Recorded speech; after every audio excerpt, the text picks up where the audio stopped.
Welcome to Aryan Arcanum for Gotteskrieg Part 2, The Krieger's Secret Weapon. In Part 1, we explore the question of whether there can ever be a war that's truly holy, driven by the will of God. We began with the individual warrior and presented scenes from Richard Wagner's Lohengrin, which dramatically portrayed a trial by combat. At stake was the honor of the heroine Elsa, and Lohengrin's victory over her accuser Frederick proved her innocence.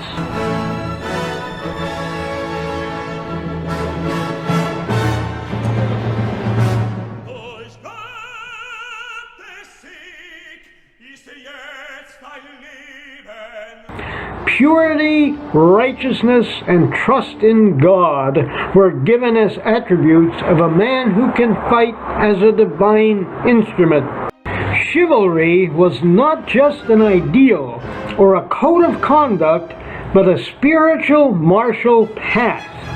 The quest for the Holy Grail was not really about an external physical artifact, but inner perfection, union with God. In the present degenerate culture, this ultimate human goal is overcast with notions of ascetic withdrawal from the world or even pacifism. This was not the case in nobler ages. The men who practiced these disciplines knew that a man who was one with God could manifest not only divine love and compassion, but the wrath of God as well. We fight for more than just this city, more than just the men and women who will die if it falls. Today, we fight for the Grail. Take every life you must take, but no more. And remember that we answer to God, just as we fight for God. And we win by the grace of God. By the grace of God.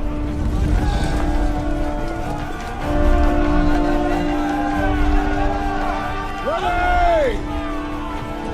They will attack!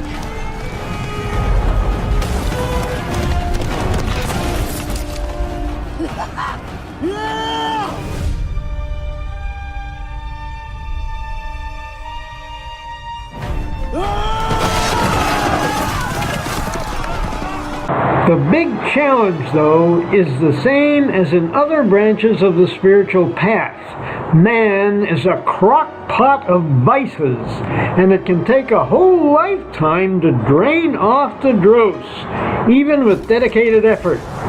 But meanwhile, the war is raging right now. The trumpet sounds, O knight, you must fight today. And so, most spiritual warriors fought with lesser degrees of attainment.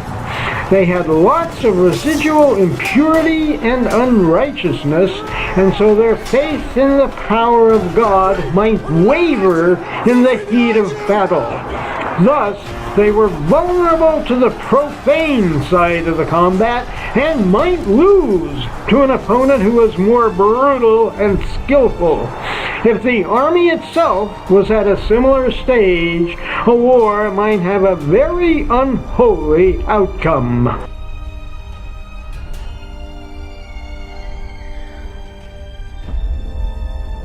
Now, if only an imperfect mortal warrior could leap to the top tier and invoke the full force of the divine power instantly. As amazing as it may seem, there actually is a way to do this. It was an open secret in those braver ages, but forgotten by the modern mind. In the tidal surge of the blood in battle, the last thing the soldier ever wants to do is surrender. Even when outgunned, outflanked, outnumbered, with banners fallen and backs to the wall, real warriors will fight to the death, rather than face the shame and disgrace of surrender. And this is why the great secret of Gotteskrieg is so hard to discover. Sometimes a teacher will tell it point blank to a fighter, and he'll reject it as folly or laugh it to scorn. But the quester who opens his mind will learn the mysterious truth that the infallible key to victory is surrender to God. Before the veil of disbelief fell upon the West, Europe's Christians practiced this inner surrender as part of their faith, at least those who were truly devout. On the day the army set off for the First Crusade, all the knights attended a Mass celebrated by the Pope himself. How many of them surrendered to Jesus in their heart of hearts when they took the communion host on their tongues? All we know is that in only 3 years, the Crusaders achieved their goal of capturing Jerusalem and held it for almost a century.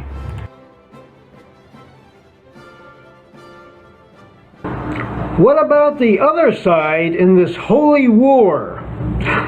On the physical plane, the Crusaders' victory was enabled by internecine conflict amongst the Islamic powers surrounding Palestine. But the concept of Gotteskrieg is a pillar of Islam. They call it jihad. And the key to victory in jihad is no secret at all. In fact, it's spelled out in the very name Islam, which means surrender. To God, of course, aka Allah. And what is a Muslim? The meaning of this word is one who has surrendered to Allah. Today, Western people mock this type of obeisance, while at the same time struggling against the Muslim hordes invading their homelands. Little do they know that it's the profound humility fostered by inner surrender that empowers the bravado of their enemies and has molded jihadis into a fighting force that has held its ground for half a century against the vastly superior military might of the West. Now, how can we apply the principle in light of our own tradition? Let's go back to Lohengrin.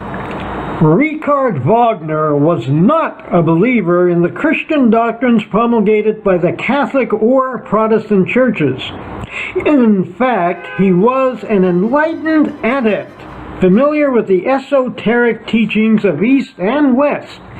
His later cycle of operas, The Ring of the Nibelung, stands as the greatest artistic expression of the revival of Germanic paganism in the 19th century.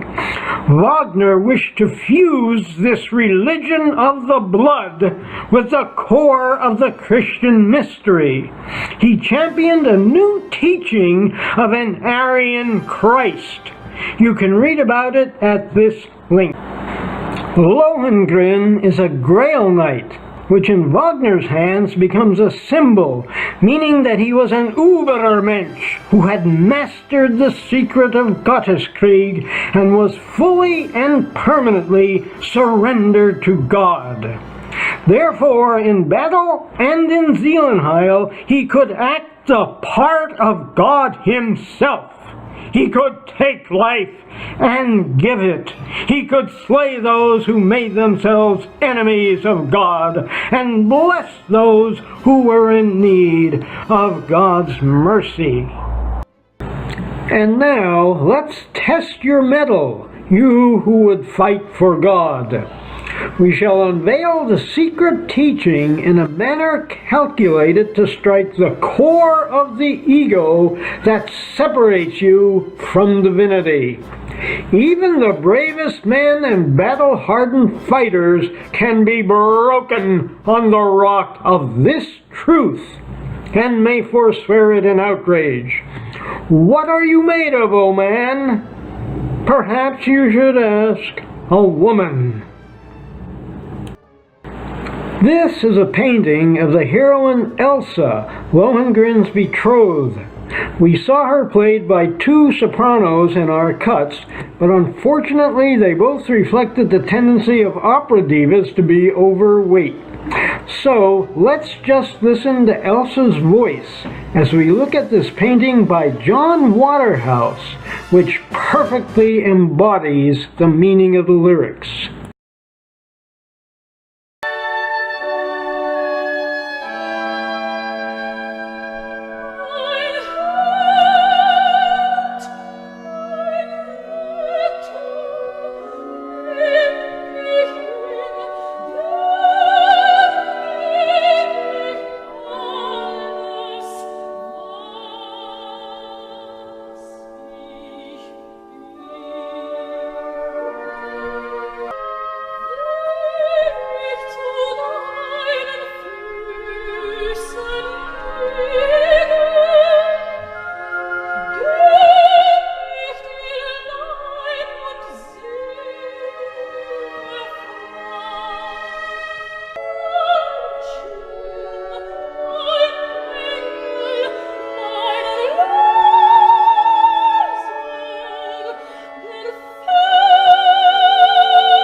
How beautiful. I hope you enjoyed it too. And if you, the viewer, are a man, you surely identified with the knight, Lohengrin, and were pleasantly stimulated by imagining the tender maiden pledging her troth unto you, the ironclad warrior. But the deeper mystery is that this image of Lohengrin also stands for God. And the secret is that you, O man, must become Elsa and surrender to God in the very manner she portrays, like a love-stricken virginal girl, swearing unconditional obedience to the will of her Lord. If you think yourself the knight, then his armor is your ego, and it must burst asunder, leaving you naked and helpless before the almighty power of God. What, you think this is some kind of gender bending? Not a bit of it. In fact, it's just the opposite if you know your stuff.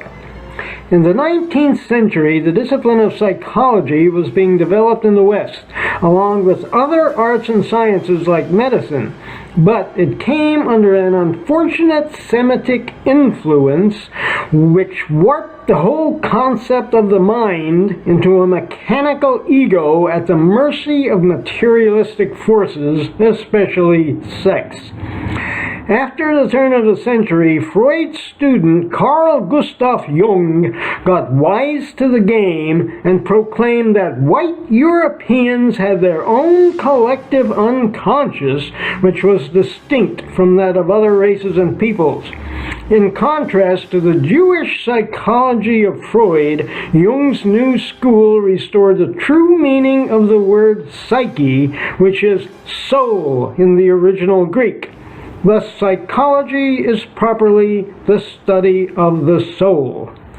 In Latin, the word for soul is anima, and this was used throughout the Middle Ages. The word anima is feminine in gender, and so was the soul itself in religious doctrine and popular belief. This inner knowledge was revived by Jung.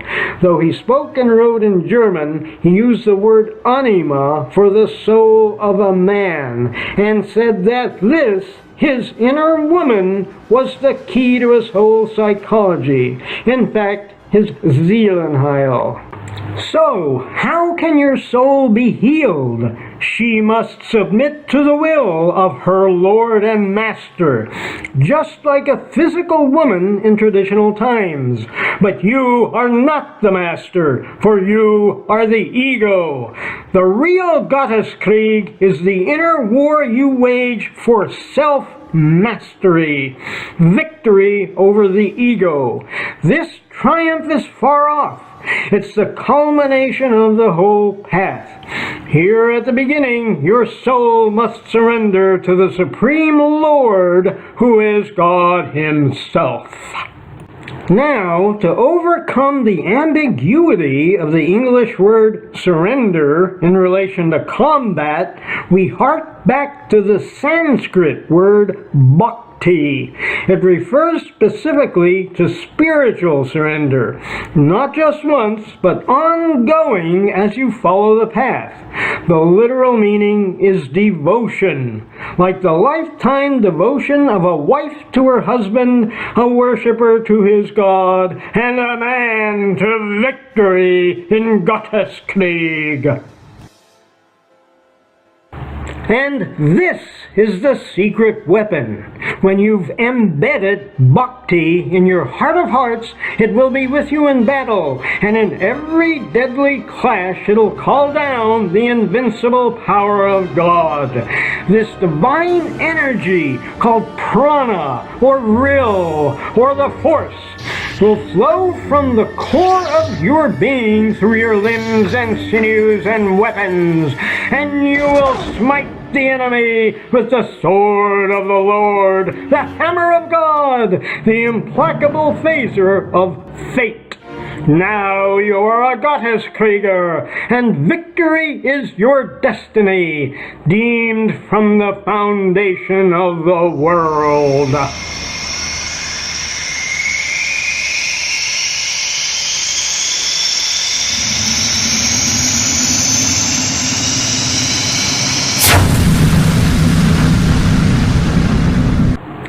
Here's our new introductory page for Aryan Arcanum on the Kinavaries blog. It has links to lots more information on the mysteries and marvels of the white racial occult, so be sure to check it out. And more videos will be coming soon.